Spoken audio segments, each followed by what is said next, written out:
A new report finds New Yorkers over the age of 50 living in a rural area have more challenges when it comes to housing and getting to the doctor when compared to people who live in larger cities. 7 News reporter Zach Grady looks at the report tonight and listens to the people behind it. Some adults living in the North Country are facing new challenges when it comes to growing old where they grew up.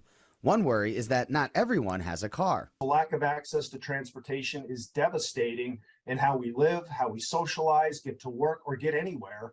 And it's much more pronounced in rural areas. And not having a car in a rural area can make it tough to see a doctor. 50 plus and older in rural New York were sicker and struggling even more so than others with access to services. These details can be found in Disrupt Disparities, a report done by the American Association of Retired People, otherwise known as AARP.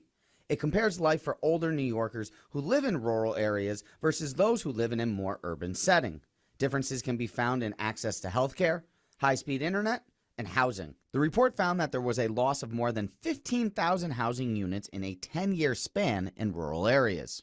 The rise of inflation has hurt as well, and there has been a drastic drop in the number of workers and volunteers and organizations which provide help to the older populations in rural areas. Some of that can be chalked up to the pandemic. U.S. Senator Kristen Gillibrand says that getting together to confront the issues is a good first step. These aren't easy problems to solve, but this conference is a way to bring change makers together, learn from one another, and create solutions. AARP will continue to push for change in Albany when the 2023 legislative session begins in January.